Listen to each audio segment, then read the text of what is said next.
दिगंबरा श्रीपाद वल्लभ दिगंबरा म्हणा दिगंबरा दिगंबरा श्रीपाद वल्लभ दिगंबरा दिगंबरा दिगंबरा श्रीपाद वल्लभ दिगंबरा दिगंबरा दिगंबरा श्रीपाद वल्लभ दिगंबरा दिगंबरा दिगंबरा श्रीपाद वल्लभ दिगंबरा दिगंबरा दिगंबरा श्रीपाद वल्लभ दिगंबरा दिगंबरा दिगंबरा श्रीपाद वल्लभ दिगंबरा दिगंबरा दिगंबरा श्रीपाद वल्लभ दिगंबरा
योऽन्तः प्रविश्य मम वाचमिमां प्रसुप्तां सञ्जीवयत्यखिलशक्तिधरस्वधाम्ना अन्यांश्च हस्तचरणश्रवणत्वगादीन् प्राणान् नमो भगवते पुरुषाय तुभ्यं वन्दे पङ्कजलोचना सुखघना स्वामी जगत्पावना तुचिये ब्रह्म सनातना त्रिभुवना ब्रह्मादिका शासना लक्ष्मी जालना विहंगवहना दुर्बुद्धिविध्वंसना त्राहि त्राहि नमो नमो भगवते लक्ष्मीपते पाहि मां गोपाल कृष्ण महाराज की पवनसुत हनुमान की जय नमः पार्वती पते हर हर महादेव राजाधिराज प्रभु रामचंद्र महाराज की जय जय जय रघुवीर समर्थ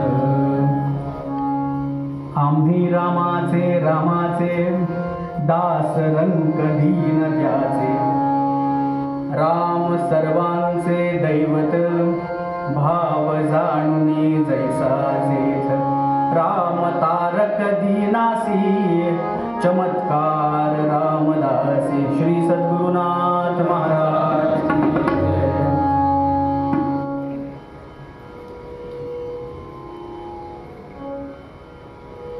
जो या सृष्टीमध्ये दासांमध्ये अग्रगणी म्हणून मानला जातो अशा श्री हनुमंतरायांच्या जन्मोत्सवानिमित्त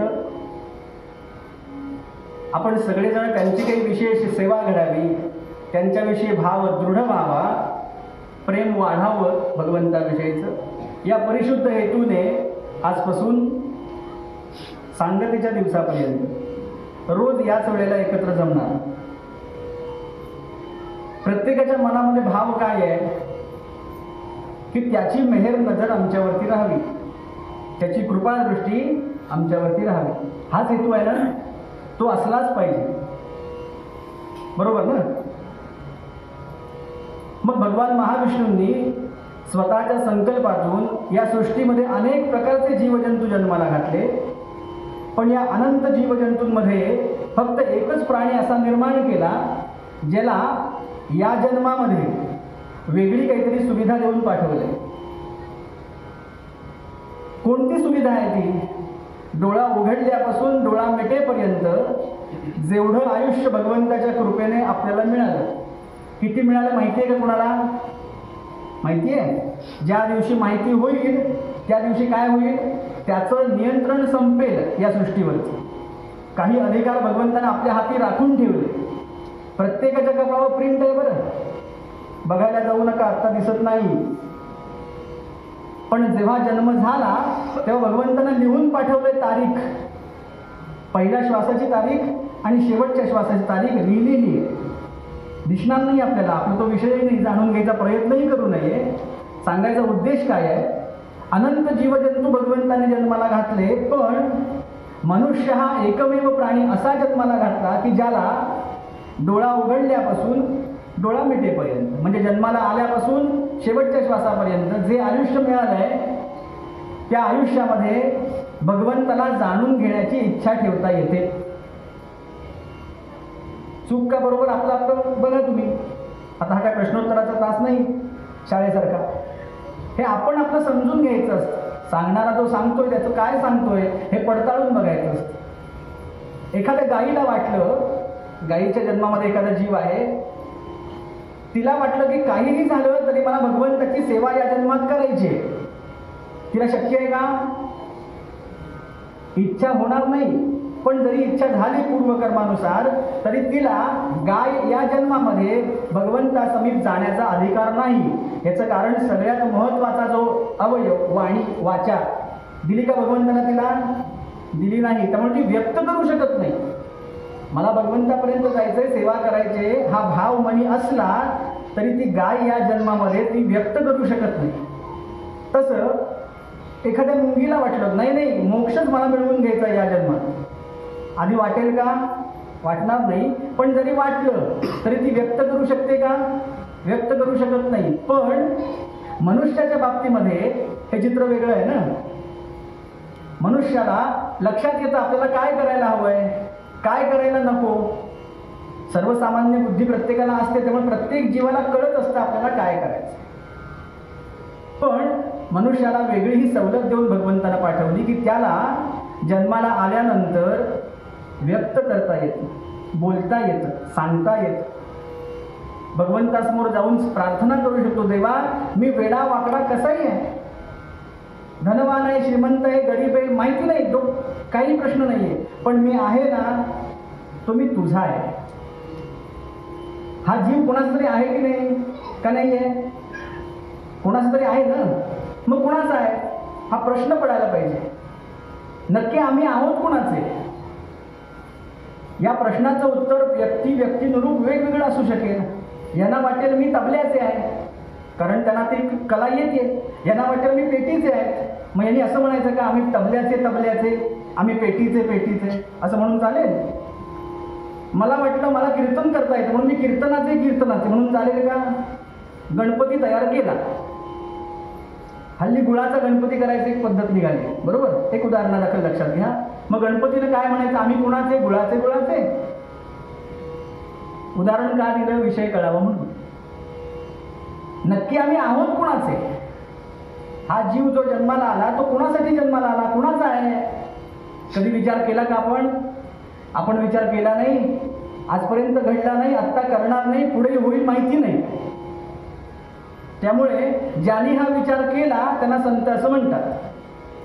प्रस्तुतचा अभंग जो आज घेतलाय निरूपणाकरता, किती दिवस चालेल माहिती नाही, पण जास्तीत जास्त चिंतन करायचा प्रयत्न करू.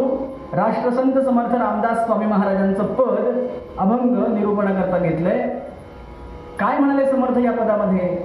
हे जीवा, तू जन्माला तर आलायस, पण कधी विचार केलास का तू कुणाचा आहेस? ज्यांना कळत नाही, म्हणजे मनुष्याला कळत नाहीच नाही, आपल्याला उगाच वाटतं मला हे कळतं आणि मला ते कळतं.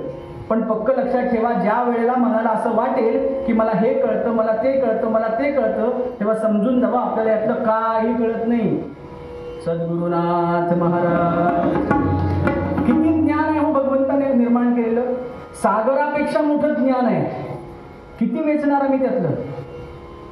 एक भांड्यावर, एक हंडावर, एक कळशीवर, काय एक मोठी टाकी, त्यातलं कितीही ज्ञान तुम्ही वेचलं तरी आपल्याला त्यातलं काही कळत नाही. लक्षात ठेवावं, कारण ते अथांग आहे, न संपणार आहे कधीही.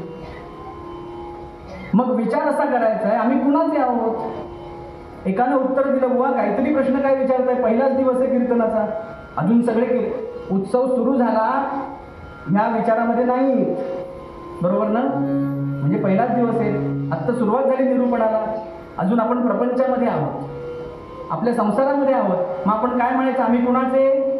संसारात, बरोबर? तसा विषय नाही. मग नक्की कुणाचे आहोत? एकानं सांगितलं, बुवा आम्ही आई वडिलांचे आहोत. मग लगेच त्याला प्रश्न विचारला, आई वडिलांचे आहोत ही गोष्ट काही अंशी बरोबर आहे. जन्माला घालण्याकरता निमित्त कारण कोण आहे? आई आणि वडील, ज्यांनी तुम्हाला या सृष्टीवरती जन्माला घातलं. पण तुम्ही जन्माला यावं ही मूळ संकल्पना कुणाची? ज्याची संकल्पना आम्ही त्याचे आहोत. कळलं का मला काय म्हणायचं ते? आई वडील हे निमित्त कारण आहेत. एखादी गोष्ट घडायला इथं कीर्तन करण्याकरता श्रोत्यांची आवश्यकता आहे म्हणून तुम्ही येऊन बसलात, वादकांची आवश्यकता आहे म्हणून हे दोघे वादक येऊन बसले, मध्ये कोणीतरी निरूपण करायला पाहिजे म्हणून बुवा येऊन उभा राहिला. पण मला सांगा, हे सगळं करणारे आपण आहोत का?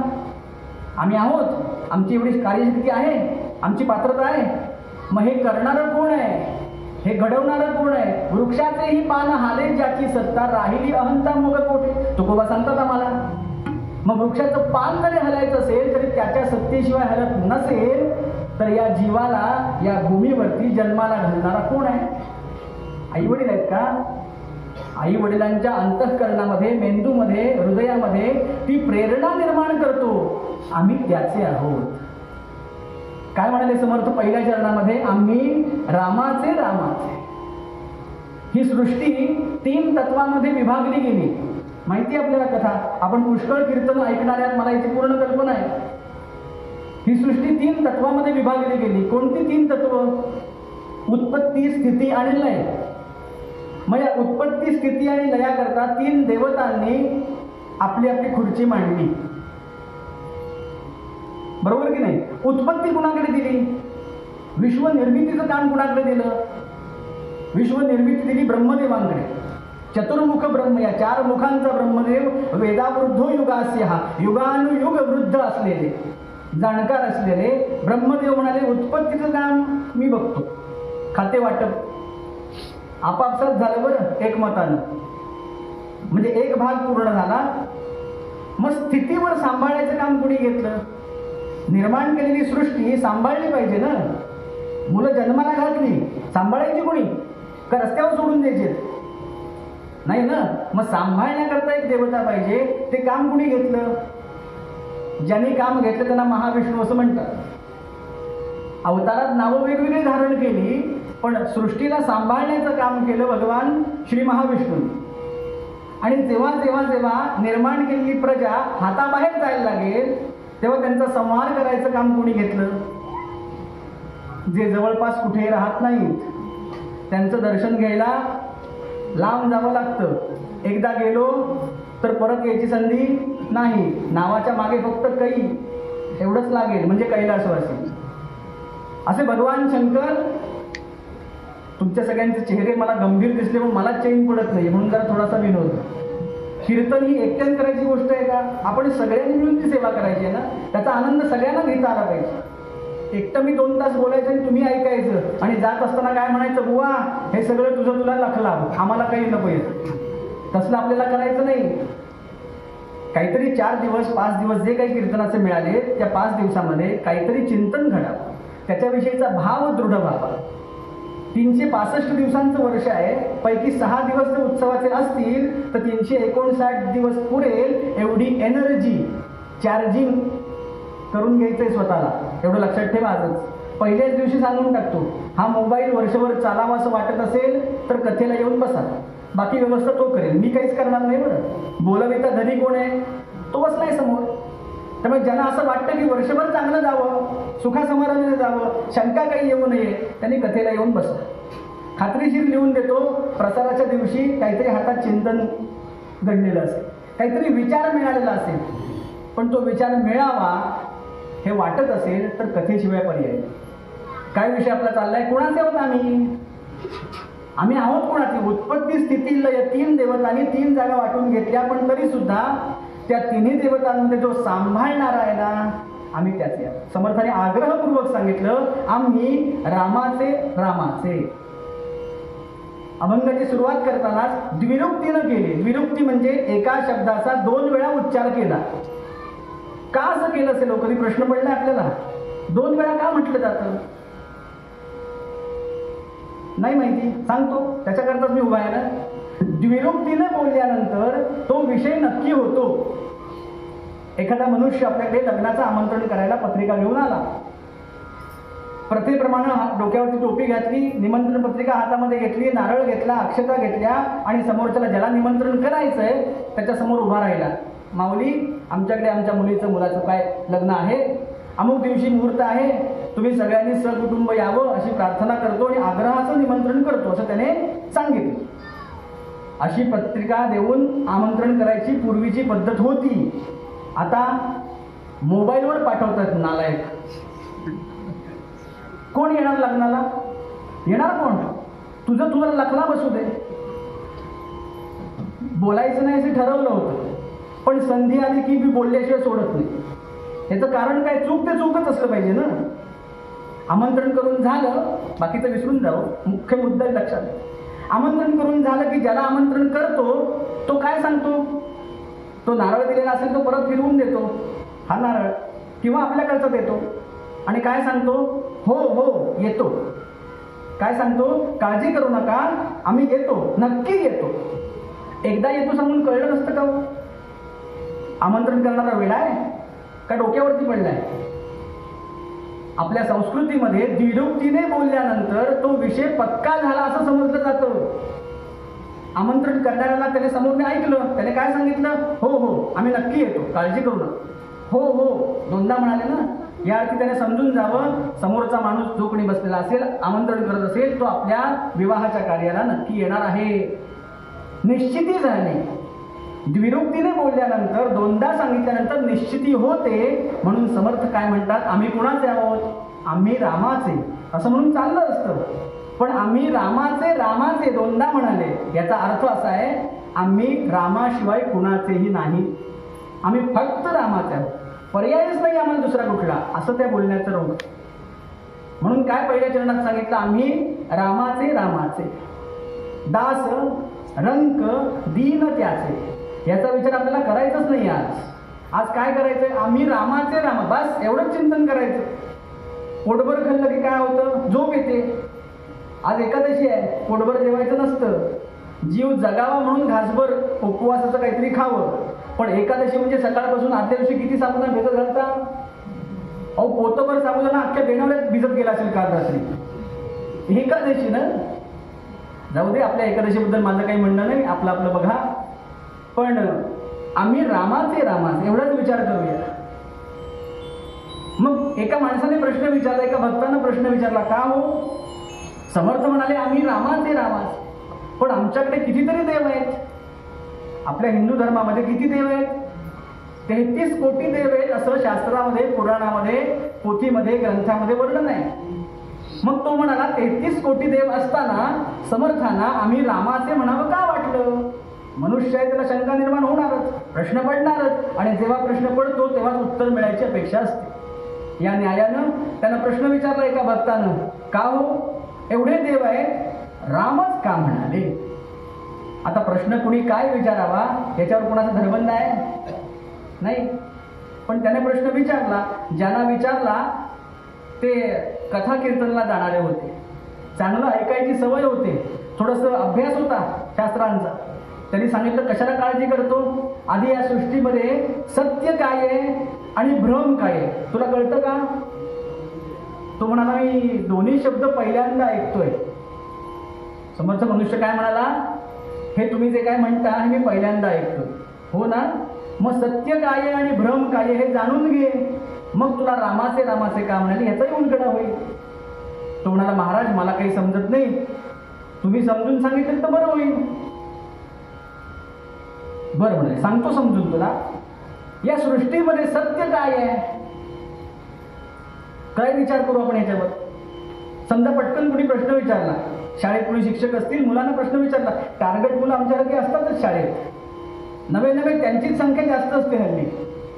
काय विचारला प्रश्न, गुरुजी या विश्वात सत्य काय आहे ते सांगा.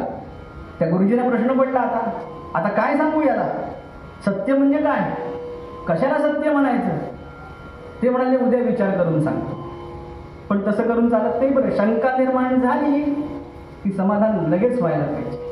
मग या सृष्टीमध्ये सत्य काय आहे? ज्यानं ही सृष्टी निर्माण केली तो या सृष्टीमध्ये सत्य आहे.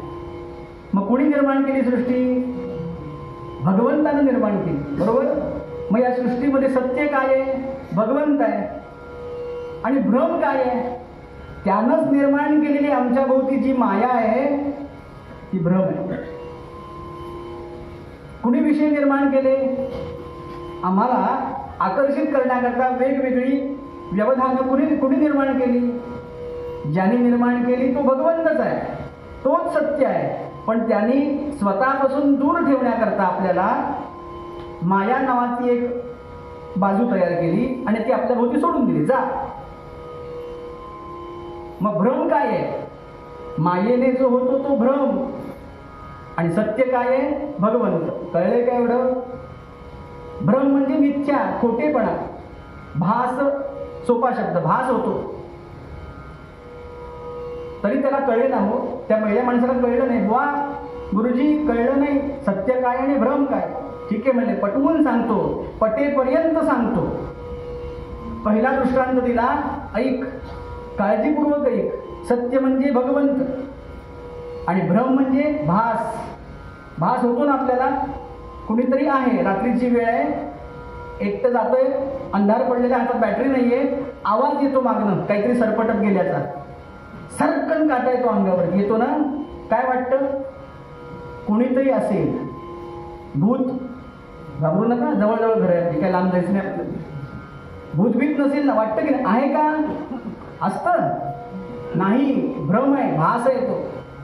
आता बघा काय दृष्टांत दिला त्या माणसानं. एका वर्गामध्ये 15वीचा वर्ग आहे, लास्ट इयरचा. त्या लास्ट इयरच्या वर्गामध्ये तत्वज्ञान या विषयाचा तास सुरू आहे. ऐकून घ्या फक्त, विषय आपला काही कळणार नाही, जास्त खोलात जायचंही नाही. आपला तत्वज्ञानाचा तास सुरू आहे. ते तत्वज्ञान शिकवणारे शिक्षक सगळी तयारी करून वर्गामध्ये आले. म्हणजे काय शिकवायचंय, काय बोलायचंय, आज कुठल्या विषयावर बोलायचं हे सगळे ठरवून आले. बरं, त्यांची ख्याती काय आहे? ते जे शिक्षक आहेत ते रागीट आहेत, कुणाचीही तमा न बाळगणारे, कुणालाही फाटकन बोलून टाकणारे, अशी त्यांची ख्याती आहे. त्यामुळे सगळे विद्यार्थी दबकून होते, यांचा एकदा तास संपून जाऊ दे, मग आपण दंगा करायला मोकळे. पण जसे ते वर्गात आले, एकदा वर्गात ते बघितलं सगळ्यांकडे बघितल्यानंतर सगळ्यांची चिडीचूप, आवाज बंद, सगळ्या नजरा खाली. त्यांनी शिकवायला सुरुवात केली. तत्वज्ञान हा विषय अतिशय कठीण आहे, क्लिष्ट आहे, समजायला अवघड आहे. त्यामुळे त्यांनी गांभीर्याने शिकवायला सुरुवात केली. आता साधारणपणे शाळेमध्ये, कॉलेजमध्ये 45 मिनिटांचा एक तास असतो. म्हणजे तास म्हणजे त्या विषयासाठी दिलेला वेळ. तो 45 मिनिटांचा तास त्याने घेतला. जे जे शिकून अभ्यास करून आले होते ते सगळं विद्यार्थ्यांपुढे सांगितलं. आणि निघता निघता कुठून त्यांना दुर्बुद्धी सुचली. त्यांना असं वाटलं की आपण एवढं जीव तोडून शिकवलं, जरा विद्यार्थ्यांना विचार द्या ना, कळलंय की नाही, बरोबर ना. म्हणून त्यांनी काय केलं, प्रत्येकाला उभं केलं. उभा राहा, उभा राहा, तू उभा राहा, तू उभा राहा. आता त्यांनी सांगितलं म्हटल्यानंतर ताडकन सगळे उभे, कारण रागावतील, शिक्षा करतील.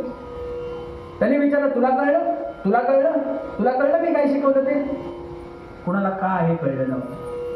पण त्यांच्या भीतीपोटी प्रत्येक विद्यार्थ्याने काय सांगितलं, हो गुरुजी तुम्ही सांगितलं ना, सगळं कळलं आम्हाला. उत्तर योग्य दिल्यानंतर त्यांना बरं वाटलं. 10 विद्यार्थ्यांना विचारलं, सगळ्यांनी एकच उत्तर दिलं. आपण भात झालाय का कसं बघतो, सगळ्या पातेल्यातली सगळी भाताची शितं बघतो का, एक 2 ठिकाणचे तरी कळतं भात शिजलाय का, थोडा शिजायला हवाय. तसं गुरुजींना वाटलं 50 पैकी 10 विद्यार्थ्यांना कळलं, म्हणजे बहुतेक कळलं असेल. पण तरी सुद्धा शेवटच्या बाकावरती एक विद्यार्थी बसला होता. तो साधारणपणे आमच्यासारखा होता. त्याला हात, उभा राहा जरा तू. तो म्हणाला, मी उभा राहू? मग कुणाला सांगतोय, तुझ्याकडे बोट करून सांगितलं ना, उभा राहा पहिल्यांदा जागेवरती. तो उभा राहिला. त्याला गुरुजींनी प्रश्न विचारला, का रे, मी आता जे शिकवलं तुला कळलं का? सगळ्याला कळलंय, तुला कळलं की नाही सांग बघू. तो म्हणाला, गुरुजी खरं सांगू? अरे खरं सांगू का, मला प्रश्न काय विचारतोस, तेच सांगण्याकरता तुला उभं केलंय, बोल लवकर. तो प्रामाणिक होता. काय म्हणाला बघा, त्याला जे वाक्य सांगितलं ना, त्याने विषयच सगळा क्लिअर होऊन जाईल, स्पष्ट.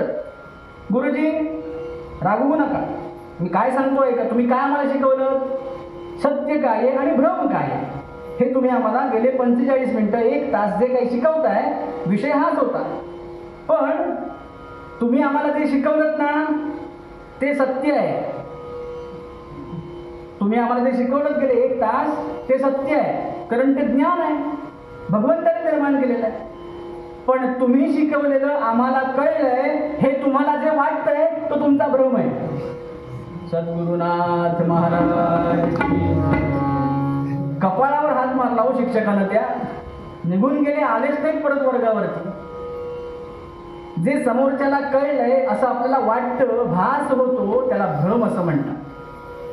कळलं नसेल तर अजून एक दृष्टांत सांगतो, म्हणजे विषय उद्या परत काढायचीच गरज नाही. आम्ही रामाचेच.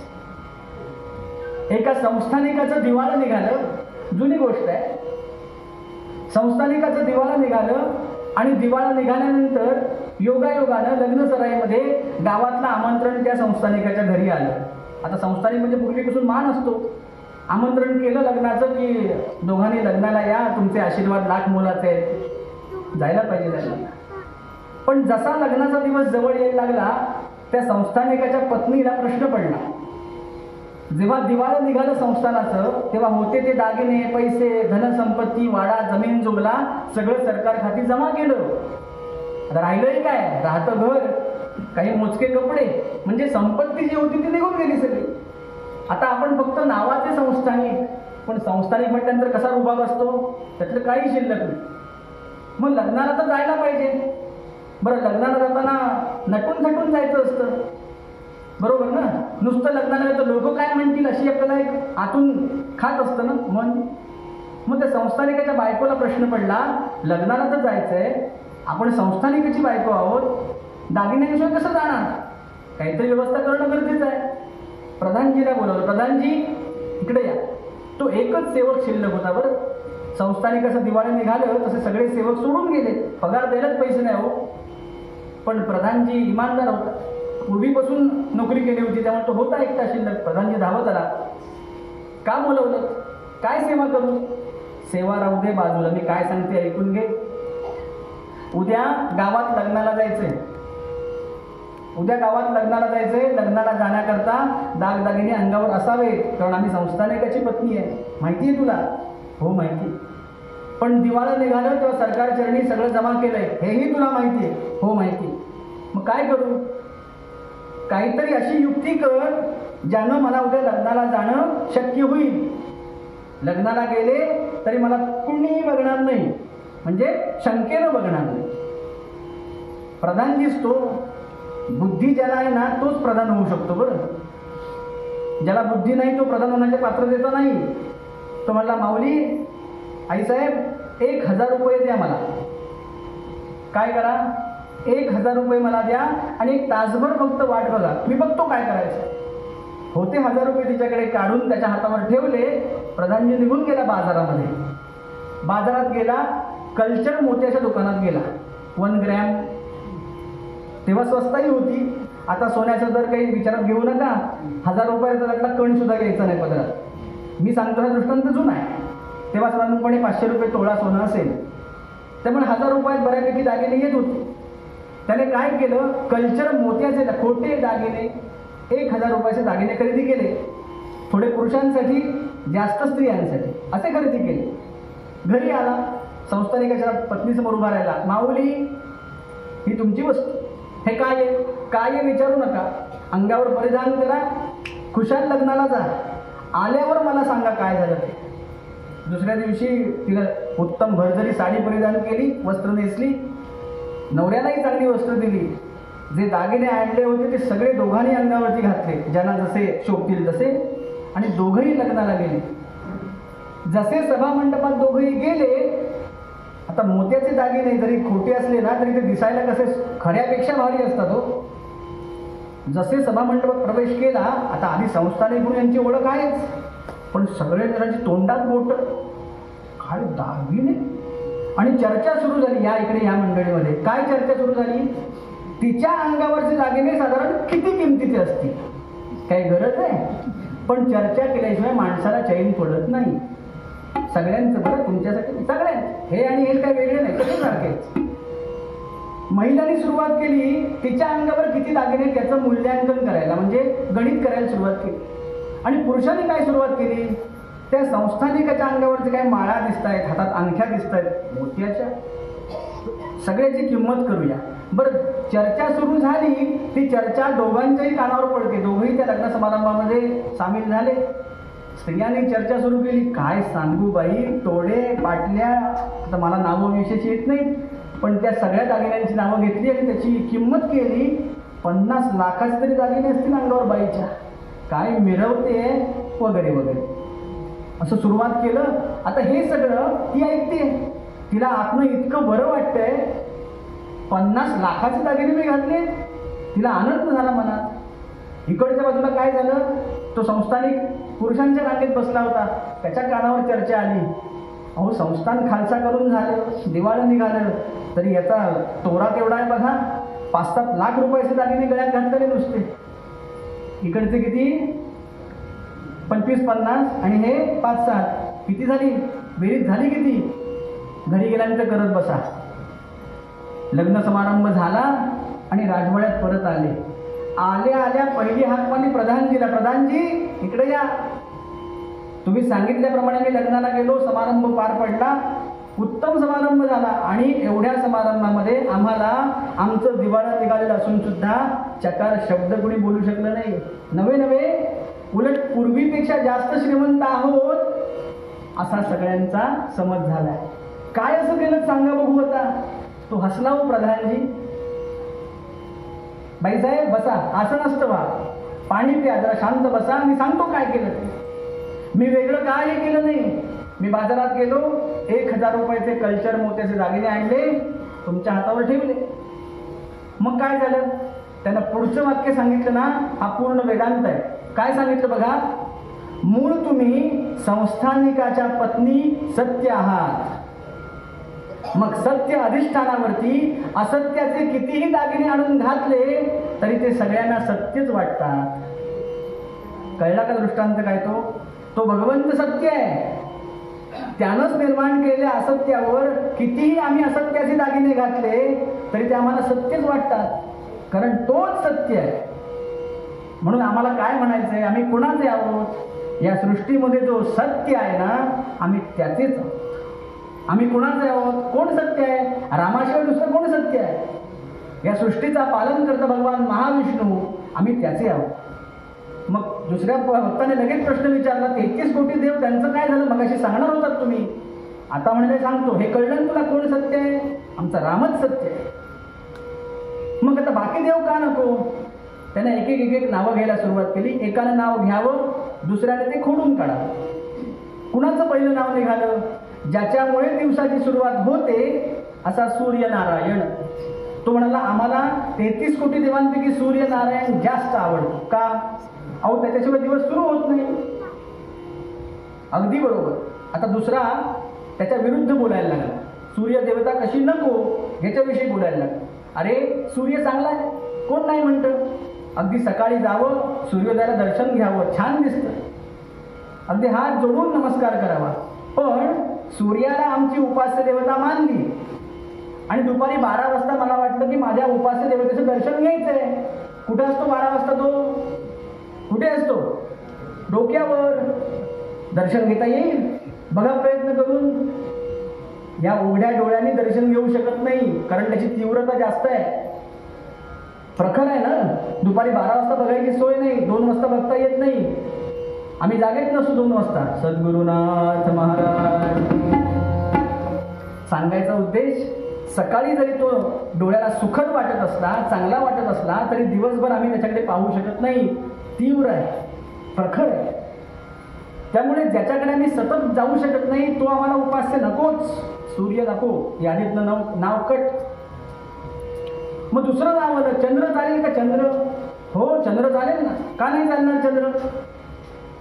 कसा आहे चंद्र? शीतलता प्रदान करणार आहे, म्हणजे थंडावा देणार आहे. बरं वाटतं ना चंद्र बघितल्यानंतर? अहो हो म्हणा, पौर्णिमा जवळ आली आहे. पण दुसऱ्यानं खंडन केलं, चंद्र शीतलता देतो, थंडावा देतो, सगळं मान्य आहे, पण तरी सुद्धा तो रोज आम्हाला एकसारखा दिसत नाही, रोग्यासारखा दिसतो. म्हणजे काय? चंद्र रोगी आहे, पौर्णिमेला पूर्ण आहे, पण नंतर कमी कमी कमी होत जातो. आमची उपास्य देवता कशी पाहिजे? खणखणीत पाहिजे. ती कमी जास्त होणारी आम्हाला चालत नाही. त्यामुळे चंद्र चांगला आहे, पण कमी जास्त होतो, रोग्यासारखा आहे. रोग्यात एकदा क्षयरोग झाला की देह किती चांगला असेल, पुष्ट असेल, तरी क्षयरोग झाल्यानंतर हळूहळू जीर्ण होतो आणि त्या क्षयरोगातच संपतो. तसा क्षयरोग झाल्यासारखा चंद्र दिसतो, म्हणून तो थंडावा देणारा असला तरी आम्हाला नको. दुसरं नाव चंद्राचं यादीतनं बाजूला. मग भगवान शंकरांचा विषय निघाला. भगवान शंकर चालतील का? अहो, शंकरांना कोण नको म्हणेल? त्यांना नको म्हटलं तर काय होईल? तिसरा नेत्र उघडला तर भस्मच सगळं. शंकर चालतील आम्हाला, पण दुसऱ्याने काय सांगितलं? चालले असते, पण आठवण झाली त्यांची, भेटावंसं वाटलं, काही मागावंसं वाटलं तर जावं कुठे लागेल? ज्या ठिकाणी मनुष्य आपल्या पायाने चालत जात नाही, गेल्यास परत येत अशा ठिकाणी राहतात. बरं, राहिले तरी हरकत नाही, आम्ही जाऊ स्मशानामध्ये, दुसऱ्याला पोचवायला नाही का जातो, तसेच जाऊ भेटायला. पण प्रसाद म्हणून काय देतील? अहो, पॉन्ड्सची पावडर असेल तर ठीक आहे, चिता भस्म नको. तेही एक वेळ मान्य केलं असतं, पण त्यांना नमस्कार करायला जावं, वाकून नमस्कार करावा. गळ्यातला एखादा सर्प आमच्या गळ्यात आल्यास पळता भुई थोडी, पळायचं कुठं? त्यामुळे असली नको. बाकी सगळं चांगलं आहे, कर्पूर गौर आहे, दिसायला शुभ्र दिसतात, पण एकंदर ही लक्षणं, स्मशानात राहणं, चिताभस्म लावणं, अंगामध्ये सर्प, व्याघ्र चर्म पांघरलेलं, काळ वेळाचा काही पत्ता नाही. बरं, बाजूला जे भक्त परिवार असतात ते काय, आता इथून वर्णन करणं शक्य नाही, कारण वर्णन केल्यास इथून बाहेर कुणी जाणार नाही, इथंच बसून राहाल सकाळपर्यंत, उजाडीपर्यंत, त्यामुळे ते वर्णनही करता येत नाही. असं सगळं चित्र विचित्र ज्यांचं चरित्र आहे, असं भगवान शंकर सुद्धा नको. मग पुढचा विषय निघाला, ब्रह्मदेव चालतील का? ब्रह्मदेव जो विश्वाची निर्मिती करतो तो देव तरी हो म्हणा. तो दुसरा भक्त म्हणाला, चालला असता ब्रह्मदेव, पण आधी एक तर 4 तोंड, रात्री प्रगट झाला तर चालेल आम्हाला, 4 तोंड समोर, आणि एवढं असून वेदावृद्धो युगास्या, युगानुयुग ब्रह्मदेवाचं चित्र कसं बघतो आम्ही? म्हातारा आहे हो. आपल्याला आयडॉल कसा लागतो? आता मुलं इथे कमी आहेत, आमचा आदर्श, मराठी शब्द आमचा आदर्श आम्हाला कसा पाहिजे? म्हातारा चालेल?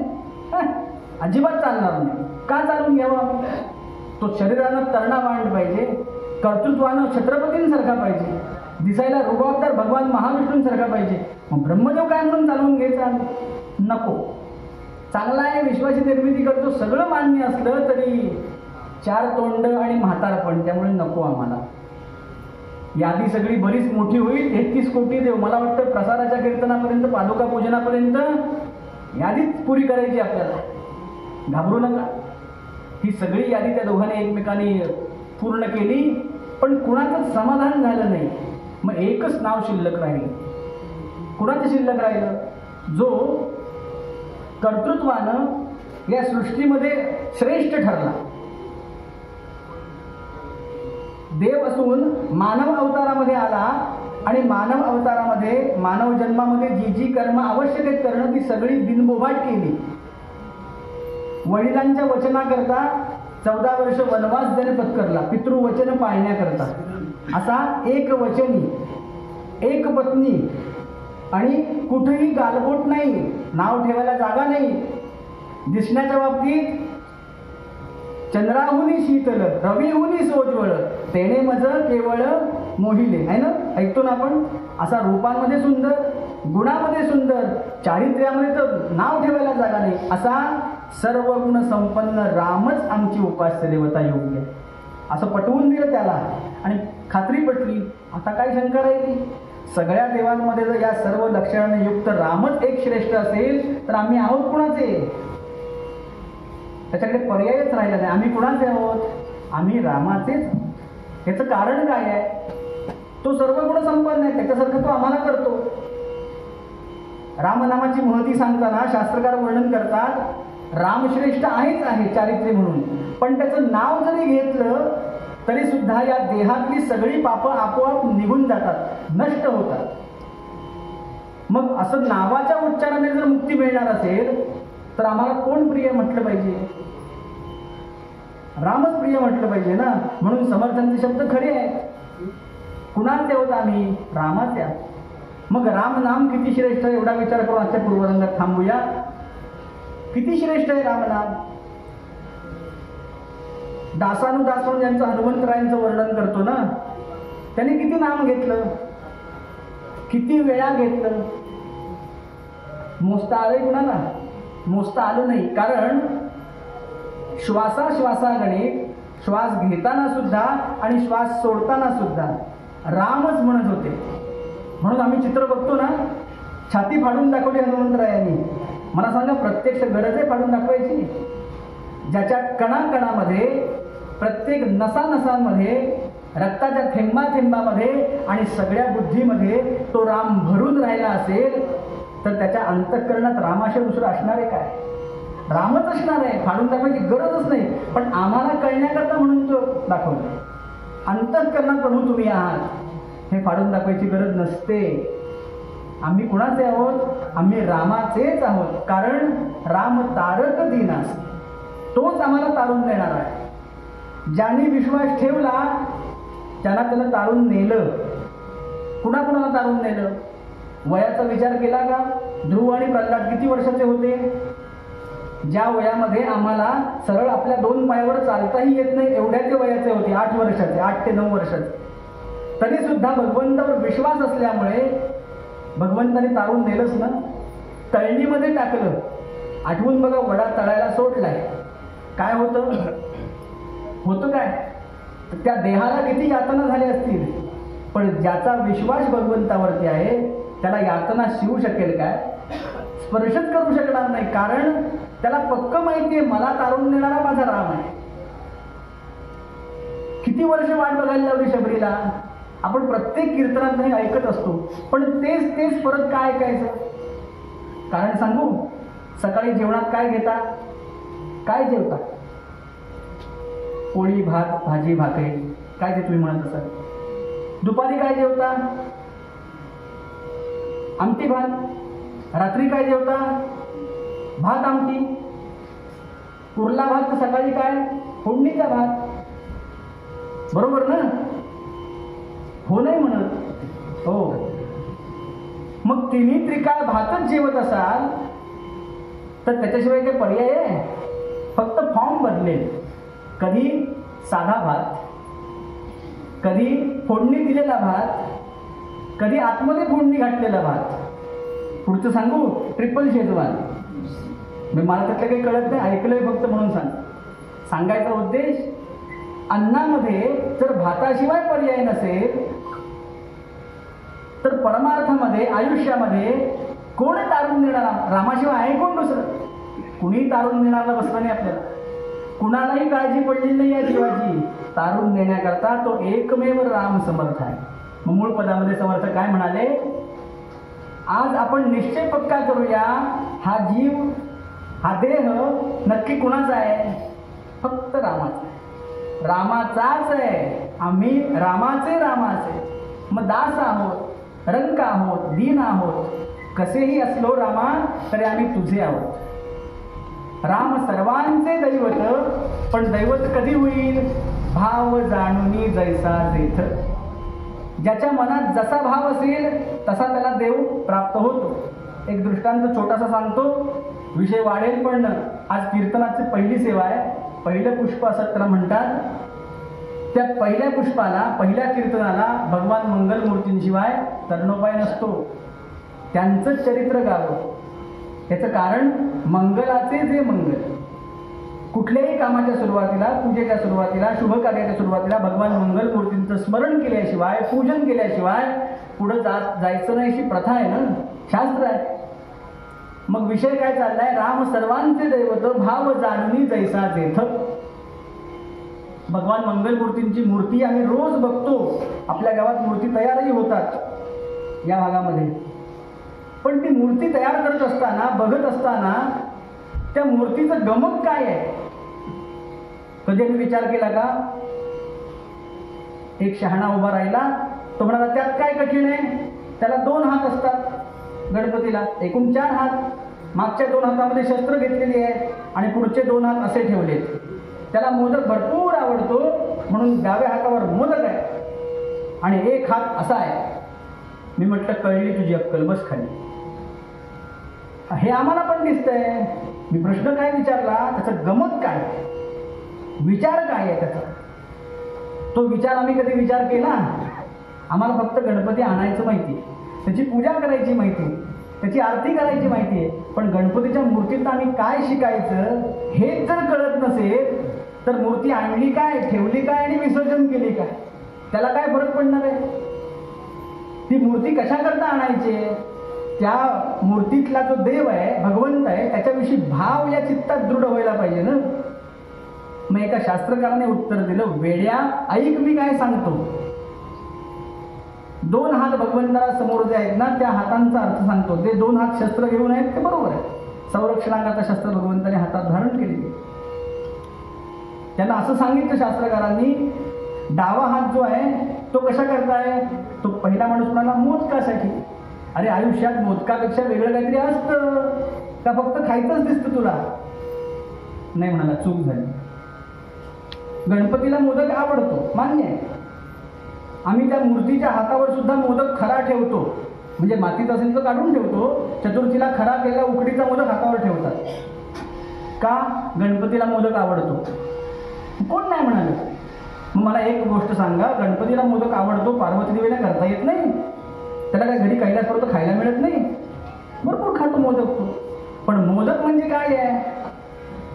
तुमच्या मनातला भाव किती आहे ना, तो हातावर किती ठेवता याकरता तो मोदक दिला. मोदक कसा तयार होतो? आतमध्ये काय आहे?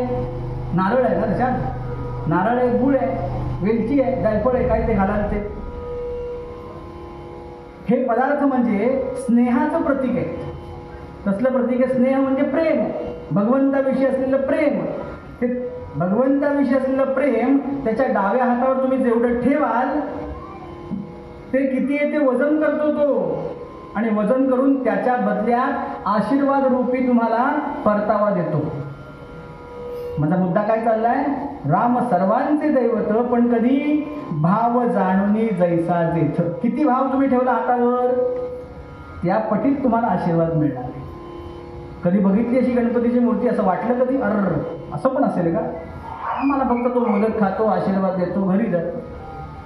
पण जेवढा भाव आम्ही त्याच्याविषयी व्यक्त करू तेवढाच आम्हाला आशीर्वाद तो देणार आहे. आम्ही म्हटलं काय? आम्ही देवाशी व्यवहार करतो. कसा व्यवहार करतो बघा. काय बोललो मी? वाक्य नीट लक्षात घ्या बरं. मी बोलत असताना बोलतो हे इतकं सोपं नाही. ते ऐकायला बरं वाटतंय, पण घरी जाऊन आठवा, येणू येईलला काही आठवणार नाही त्यातलं, कारण ते सोपं नाहीच आहे. काय विषय चाललाय आपला? काय सांगत होतो? नाही लक्षात ना? आत्ता विसरलं की नाही? आत्ताच आत्ता. भाव जाणूनही जैसा जेथ. कसा भाव आहे आमचा? या प्रमाणातच मिळणार आहे आपल्याला, अन्यथा मिळणारच नाही. मग तो भाव कसा ठेवला पाहिजे? किती ठेवला पाहिजे? कुणी ठेवला पाहिजे? आणि तो भाव ठेवल्यानंतर काय काय पदरात पडेल उद्या बघायचं. मग आज काय विचार करायचा? आम्ही रामाचे दास रंक दीन त्याचे. तो दास एकदा आपण झालो की मग तो काही कमी पडू देत नाही. याकरता आधी दास व्हायला पाहिजे. दास होण्यासाठी काय काय करावं लागेल? आपण भक्त आहोत त्याचे भगवंताचे, पण दास व्हायला पाहिजे. मग दासांची लक्षणं कोणती? दासांनी काय काय करायचं असतं? दास नक्की कुणाला म्हणतात? या सगळ्याचा विचार आपल्याला उद्या करायचा आहे. मूळ पदामध्ये म्हणजे समर्थ माऊली सांगते, आम्ही रामाचे दास रंक दीन त्याचे. कसेही असलो देवा तरी आम्ही तुझे आहोत, आणि आम्हाला नक्की खात्री आहे तू तारक दीनास, तू आम्हाला तारून देणार आहेस, आणि आमच्या आयुष्यामध्ये चमत्कारासारखा तू येऊन उभा राहशील. कसा उभा राहतो चमत्कारासारखा? कथा भागात सांगतो. मूळ पदामध्ये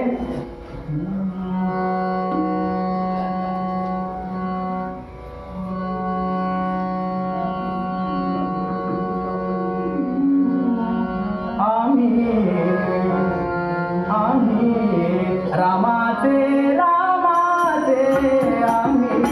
रामाचे